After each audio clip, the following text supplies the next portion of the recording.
This message comes from Insperity, providing HR services and technology, from payroll, benefits, and HR compliance to talent development. Learn more at insperity.com/HR matters. Hey, it's Erica Barris. A quick word before the show to talk about this year and all the different kinds of stories you heard on Planet Money. This year, we brought you stories about inflation, disinflation, stagflation, skimflation, dynamic pricing. What is Temu? Banking apps, rum taxes, the main potato war of 1976. So many stories about so many different things. Semiconductors. And the one thing they all have in common, AI, trade fraud, is we work really hard on each of them. International shipping, so that they make you smarter. And they're fun to listen to. Tiny soda cans, zombie mortgages, why flying sucks, and another edition of Planet Money Summer School. So this is the time of year when we say, hey, if that stuff was useful to you, if you made us a part of your day in the car, on the train, while you were doing dishes, chip in and help keep us going. Your support matters so much that NPR basically invented an entire new product that we will give you to incentivize your donation. We're talking about NPR Plus. Maybe you're already a Plus supporter. If so, thank you.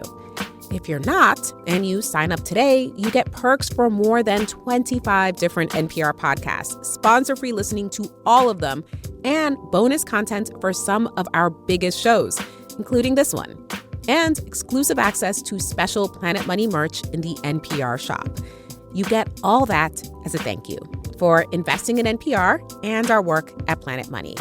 So go to plus.npr.org to sign up. plus.npr.org. That link is in our episode notes. And thank you. This is Planet Money from NPR.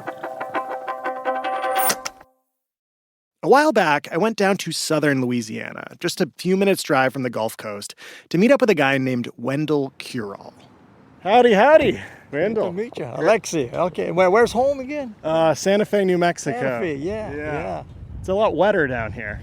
It is the exact opposite. Okay, our land over here was brought here by water. That's how wet it is. Wendell's in his mid-70s, got a shock of white hair and twinkly green eyes. He was born and raised here in Cajun country. Grew up in a French-speaking household of shrimp fishermen and oil rig workers. And hearing him talk, it's clear how proud he is to be from this place. You know, the Midwest is the nation's bread basket. South Louisiana is a seafood platter. Arguably more delicious than a breadbasket. I know it. You don't hear people traveling to Milwaukee for the tremendous meal. Sorry, Milwaukee. But delicious as it is, Wendell explains, this part of the country is also in the middle of this kind of slow-moving existential crisis of biblical proportions because of where it sits on the edge of the ocean. Wendell and I are standing on the spine of a massive grassy ridgeline, a kind of fortress wall dividing the land from the water. On one side, we can see little houses in neat rows. There are gumbo restaurants and shacks by the side of the road selling fresh shrimp. You look to the left and you see a regular town, streets, pretty typical streets. But you look to the right, the landscape is mostly water.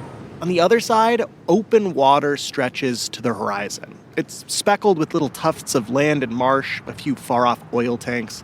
Wendell tells me it's a watery no-man's land, in a war between the open ocean and the people who live on Louisiana's southern coast. Because this part of the country, he says, was formed over the course of thousands of years by sediment carried here on the Mississippi River.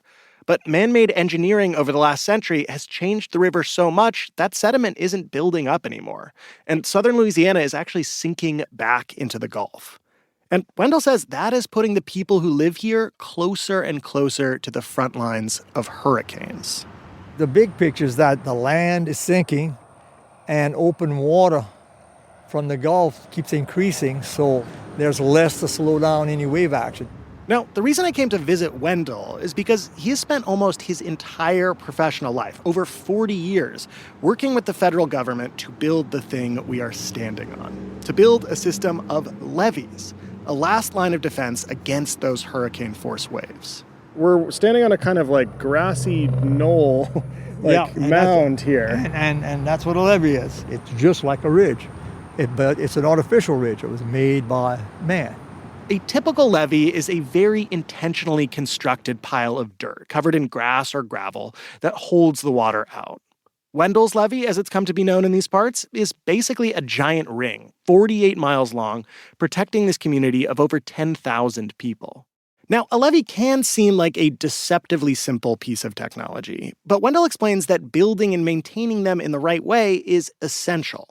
For decades, Windell headed up a local government agency. He worked hand in hand with the federal government in order to build this levee to very specific standards.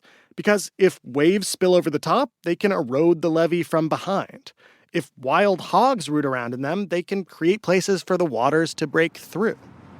I mean, every day of the year, I think about what could cause a problem for this levee. Everything from having armadillos dig holes in it to people riding too many horses or having cows on it.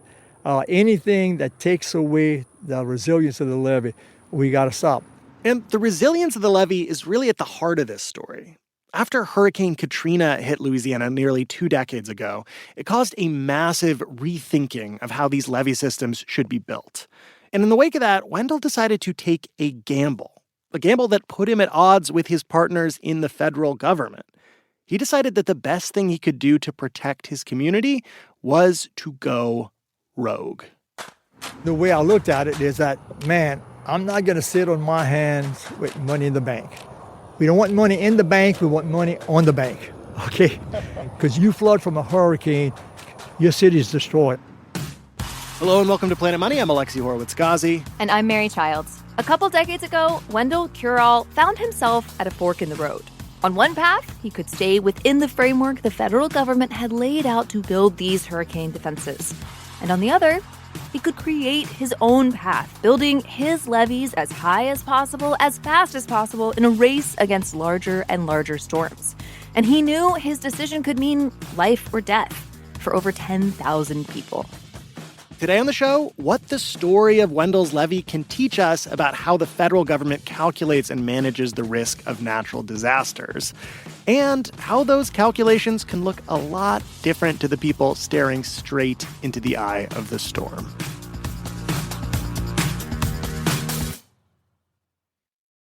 Support for this podcast and for Planet Money Summer School comes from Capital One. With no fees or minimums on checking accounts, it's no wonder the Capital One bank guy is passionate about banking with Capital One. If he were here, he wouldn't just tell you about no fees or minimums. He'd also talk about how Capital One cafes are open 7 days a week to handle your banking needs. It's pretty much all he talks about, in a good way. What's in your wallet? Terms apply. See CapitalOne.com/bank. Capital One N.A., member FDIC.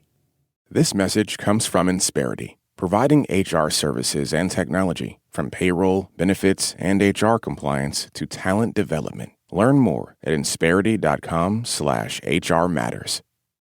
Windell Curole was fresh out of college back in the late 70s when he first started thinking about what kinds of fortifications it might take to protect South Lafourche Parish, the place he calls home. Growing up in southern Louisiana, the specter of hurricanes hung over everything. Over the last century and a half, whole towns here have been decimated and ultimately abandoned after flooding from hurricanes. Windell's own great-grandparents had to resettle after a hurricane in 1893 flooded their town and killed half the population. So when he heard about a job leading the South Lafourche Levee District, it felt like a way to serve the place that he loved. The Levee District was this local office with a mandate to help the federal government build hurricane protection around the community. When I took the job, I said, look, this is life and death for people. I had to tell myself from the beginning, people can die. You better make sure you do the best job possible. And one of the first things Windell learned about the job was that it entailed a close partnership with the part of the federal government that builds these levee systems, the Army Corps of Engineers. The Army Corps is part of the U.S. military, and it oversees this very specific system, partnering with local communities in order to build the country's defenses against hurricanes. There are hundreds of people like Windell all around the country working to build not only levees, but also flood walls and pump stations, all sorts of infrastructure meant to mitigate natural disasters. To hear the story of how this branch of the military got put in charge of the nation's flood protection, we called up Heath Jones. He's the emergency manager for the Corps' New Orleans district and apparently something of a Star Wars fan. Heath, can you hear me now? I can. Great. Is that R2D2? That's my text phone. Let me turn my damn phone off so it is. Heath says the Army Corps of Engineers was founded to help build forts during the Revolutionary War. Their logo is actually a little castle. Yes, and because for a long time the Corps trained the majority of the country's engineers, by the late 1800s, they were tasked with helping to clear and tame the Mississippi River. Their job was to help bring all the products of America's burgeoning breadbasket down to the port of New Orleans and out to the rest of the world. And by the late 1920s, the Corps was also drafted into building systems to fight floods. The 1927 flood was the big driver for the flood protection on the Mississippi River.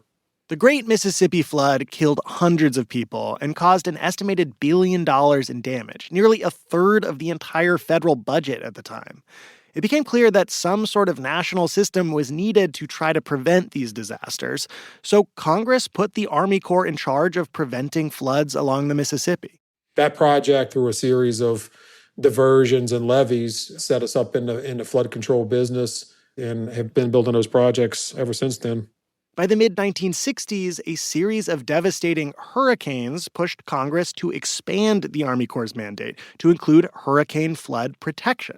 And that is how we got the system that Windell was walking into when he first took the job. And here is how the system is set up. If a local community like South Lafourche finds itself facing repeated flooding, they can lobby Congress to have the Corps come in and solve it. And then the Corps has to decide, well, does it make economic sense to protect this community?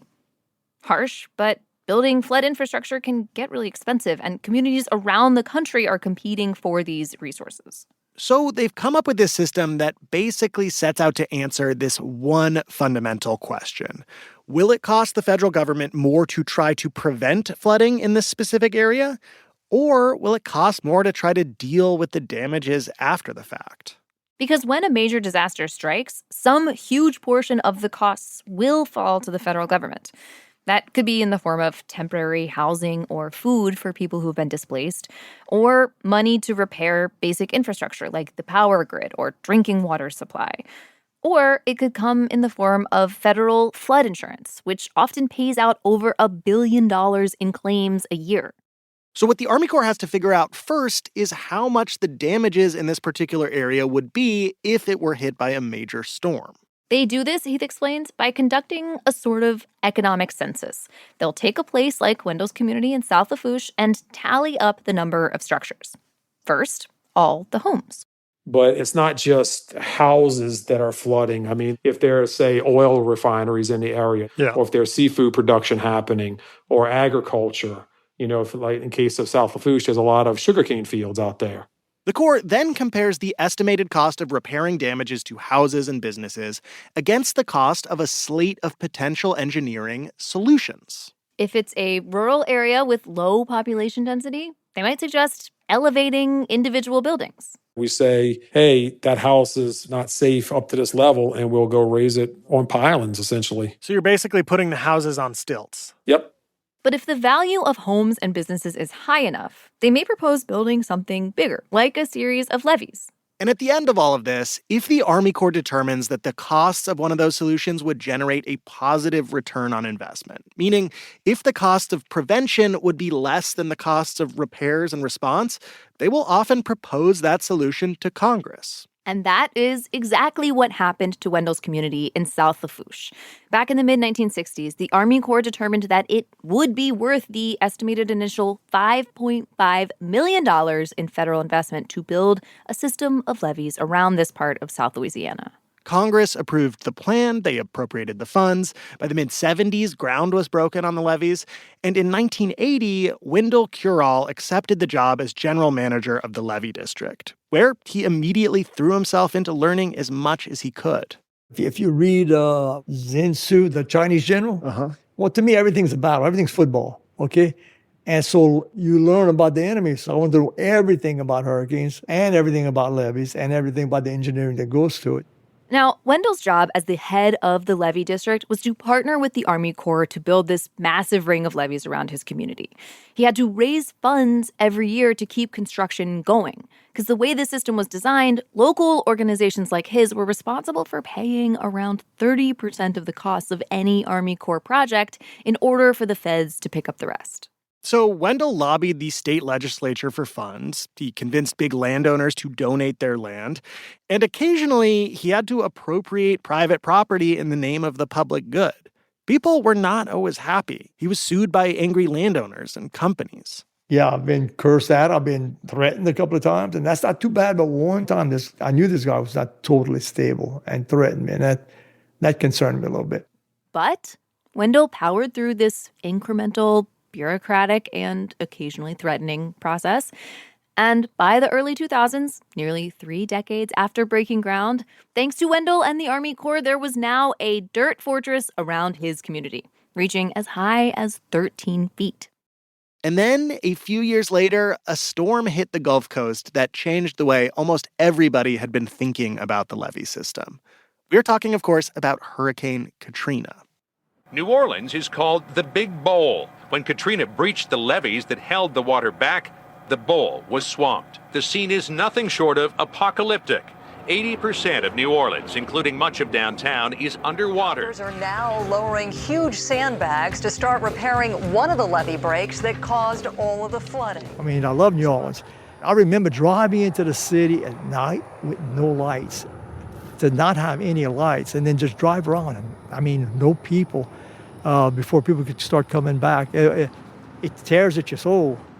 The failure of the New Orleans levee system took the country by surprise, and the Army Corps took a lot of the blame for having allowed it to happen.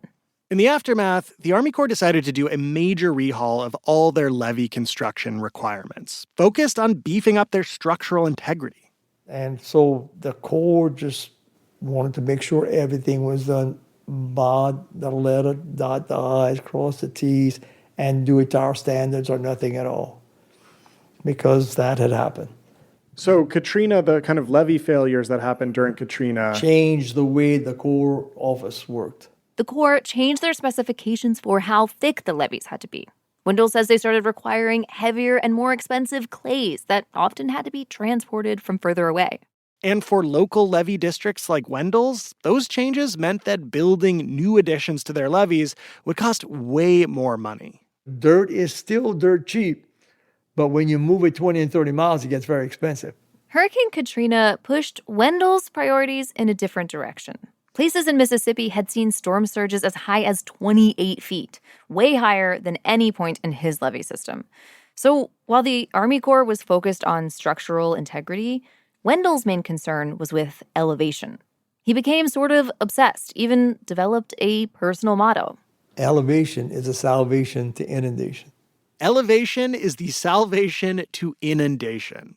In other words, Wendell felt an almost religious conviction that he needed to build as high as he could as quickly as possible. Because every year they weren't adding height to the levee, they were taking on more and more risk. And here, Wendell faced a choice.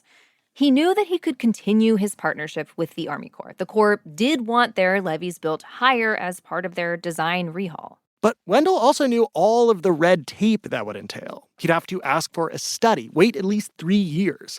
And even if Congress approved the funding, given the Corps' new standards, it might just be too expensive. We're not going to spend our money in the bank and fix one problem and spend so much money we can't do our other problems. It's just calculated risk the whole time. For Wendell, going through the Army Corps might ultimately lead to a sturdier levee, but it would be slow and costly. And he knew every year that he wasn't adding height to the levee was leaving his community vulnerable. It could mean the difference between surviving the next major storm or not. So Wendell cooked up a second option, a way to start adding elevation faster and cheaper. The South Lafourche levee district could build the levees higher themselves using the old standards. They could build their own elevation for their own salvation and avoid the Army Corps' red tape and high costs.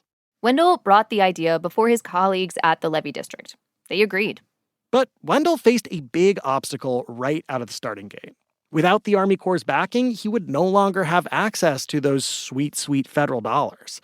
So he needed to figure out a way to fund all that new construction. And the strategy that he came up with was kind of controversial. He wanted to convince the citizens of South Lafourche to pass a new 1% sales tax in a place, he says, where people do not generally like new taxes.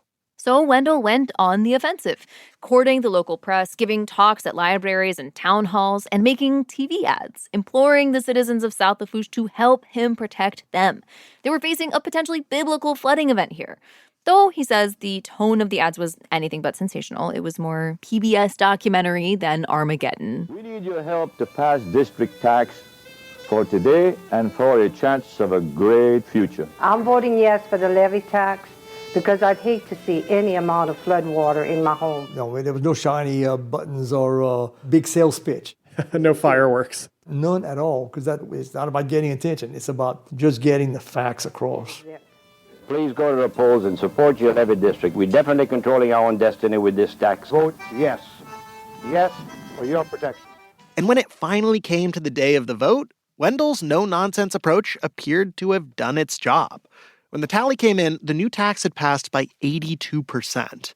And with that new funding, plus some money from the state, Windell had enough financial fuel to begin elevating the levee. Now, Windell says he and his colleagues did reach out to the Corps to try to get permits for their new levee plan. He knew that there could be big consequences if the Corps didn't approve the project. As part of the federal government, they just had much more legal and financial firepower. They are part of the Army. That's what I'm saying. They got bigger guns than us. Okay, I'm not a fool. I may look like it, I may act like it, but I'm not. But after a couple of years without approval from the Corps, Windell says he told his engineers to ask for it one more time. And if they don't give it, start building. And we'll see. If they stop us, they stop us. If they don't, we've got more protection. Windell did not get approval, and in the late 2000s, he and his team started building their levees higher anyway. And the Army Corps was not exactly happy with this. They wanted to make sure this piece of federal infrastructure was working as it should. The integrity of their whole system depended on it. They worried that Wendell's obsession with elevation might make his levees vulnerable to toppling over. They told him that if he kept building higher without permission from the Corps, they would have to remove his levee system from a program that covers the cost of repairs if they're damaged by hurricanes. At one point, they sent a cease and desist letter. Despite this pressure from the federal government, Windell kept building. He knew it could mean his levee district would have to pay millions of dollars if the levees were significantly damaged. But Windell had that different calculation. He saw his job as doing everything he could to prevent his community from getting washed away. So, he says, they could worry about repair costs later. And then FEMA, the Federal Emergency Management Agency, announced they would be decertifying the South Lafourche levee district. That meant that flood insurance premiums throughout the community could rise. So, in addition to the taxes that the citizens of South Lafourche were paying to build and maintain the levee, some were taking on even more of the costs because of Wendell's decision to go rogue. Some people were angry. One person even put up a billboard by the side of a busy road that thanked Windell for, quote, screwing the levee and the people. Still, Windell kept building like he was in a race against time.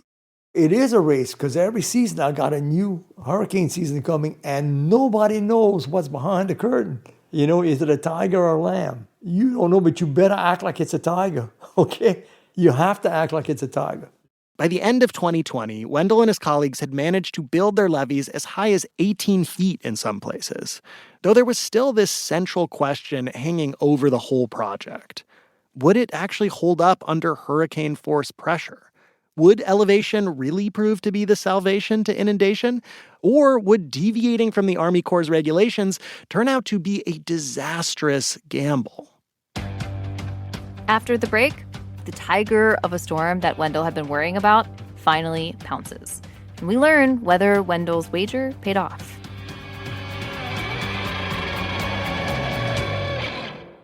Support for this podcast and for Planet Money Summer School comes from Capital One. With no fees or minimums on checking accounts, it's no wonder the Capital One bank guy is passionate about banking with Capital One. If he were here, he wouldn't just tell you about no fees or minimums. He'd also talk about how Capital One cafes are open 7 days a week to handle your banking needs. It's pretty much all he talks about, in a good way. What's in your wallet? Terms apply. See CapitalOne.com/bank. Capital One N.A., member FDIC. This message comes from American Home Shield. It's not a matter of if an appliance or system, like your HVAC, will break, but when. Without a home warranty, these repairs or replacements can cost thousands. But with an AHS home warranty, they will fix covered breakdowns, helping protect your wallet.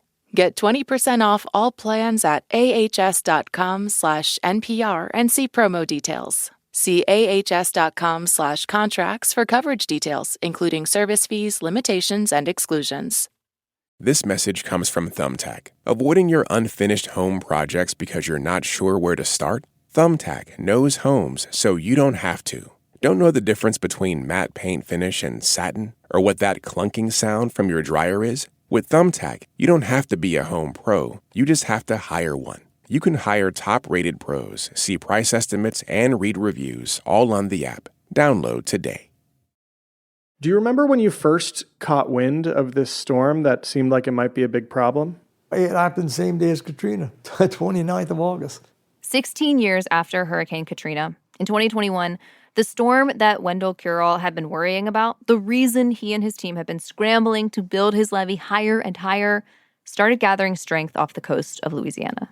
Tonight, Hurricane Ida slamming into Louisiana as a powerful Cat 4 storm, sending fierce winds of up to 150 miles per hour and surging waters. Hurricane Ida is still miles away, but this much water this early is not a good sign for the city. As the storm picked up steam and started heading for the coast, Wendell did what he often does in the hours before a hurricane. Making preparations and checking the TV, hoping to hear the storm wasn't headed to Lafourche Parish. I do this channel changing, waiting to somebody to say some good news. Keep on, please, somebody see something. That it's not going to come here. But by the time it got close, that thing just headed. Right for the parish line. I couldn't tell what was going to happen. As Ida made landfall, Windell and several of his coworkers at the levee district decided to wait out the worst of the storm at the local hospital on the 3rd floor. They actually brought rescue boats along with them in case they needed to make their escape by water. Wendell says they spent hours hunkered down, listening to the wind ripping across the hospital roof and wondering whether his levees would be a match for the rising waters. You get so disoriented because when the storm's hitting, it's so dark, you don't know if it's day or night. And I lost complete track of day and night, complete track of it. And I'm looking into the darkness, and little tiny pieces of leaves are hitting on the glass, getting ripped. I tell the guys, I say, look, no matter what happens, if we can see grass on the ground tomorrow, which means floodwaters didn't come in, it's a good day. Nothing else matters. At some point that night, Wendell says the winds died down enough for him and his team to get out onto the roads and inspect the levees and the pump stations. And the first signs were promising. But it wasn't until the next day that he was able to actually see green grass on the ground, to see that his levees had managed to keep the floodwaters out. When things calmed down, it really hit me that, wow. You couldn't ask for us to have been more successful. We couldn't have been more lucky. We couldn't have handled a worse storm than this. This was pretty much close to the worst that this system can take. The storm surge had risen several feet above where Wendell's original levees had stood. In some places, the waves seemed to have reached within just a foot of spilling over the mounds, even at their new height of 18 feet. If Wendell hadn't rushed their construction the way he had, he says it's likely the whole community would have sustained major flooding. And I guarantee you, if we had listened to the Corps and done everything that they wanted us to do, our levee would have been 4 to 5 feet lower than it was for Hurricane Ida, and we would have lost people's lives. Wendell says the magnitude of all this didn't really hit him until a couple weeks after the storm. By that point, people who'd evacuated had returned and had started picking up the pieces and assessing the damage from all the wind and rain. And as he drove into his neighborhood, he noticed a dozen or so people standing around talking. I see the crowd, and I'm just going to drive by. Didn't think anything about it. But they flagged me down. I said, Wendell, thank you. It all worked. And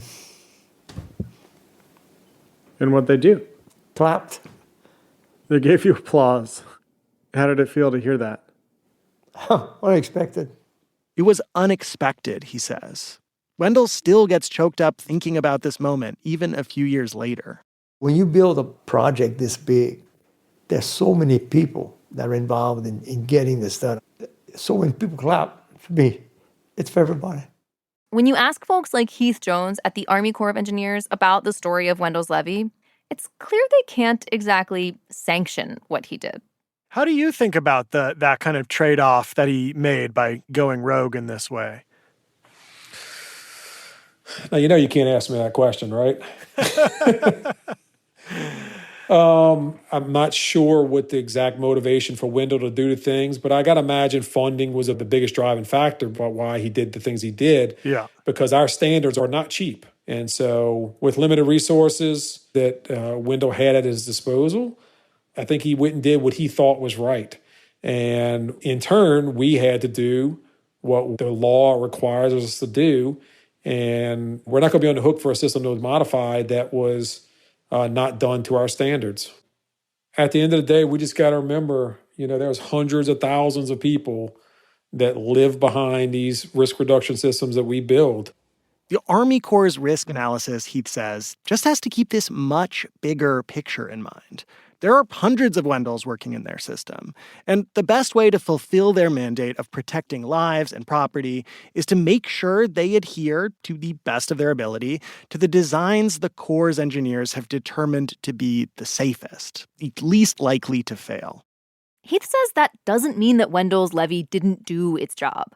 Unlike several neighboring communities, the structures within Wendell's levee were mostly spared from major flooding during Hurricane Ida, and no lives were lost, which is not a bad outcome. And he says there's a good chance this levee will get back into the Army Corps' system. We would absolutely welcome South Lafourche Levee District back into the program if they do the work that was originally required to get those permits and make sure that they're up to our standards. Okay, so Wendell's levee has not been permanently excommunicated from the Army Corps of Engineers system. Absolutely not. Absolutely not. Wendell's levee district and the Army Corps may have been at odds about how exactly to build the levee higher, but they're still fighting a common enemy. And no one from either side has lost sight of that. As for Windell Curole himself, he is retired now, though he still visits the levee from time to time. He still proselytizes the need to build higher, still believes that elevation is the salvation to inundation. But he is clear-eyed that everything he and the Army Corps have done is fundamentally a temporary fix to a problem that only seems likely to get worse as southern Louisiana continues sinking back into the Gulf, and as bigger, more powerful storms come ashore. It's not solving everything. It's minimizing the loss of life and the loss of property, minimizing. You don't control God. God, our levee's at 19 feet or whatever height it is. God wants to throw 23 feet at us. He does it, okay? You don't control that. All you can do is what can you afford to build and how well can you build it and do the best you can with that. With the resources you have. Yeah, that's really the whole game.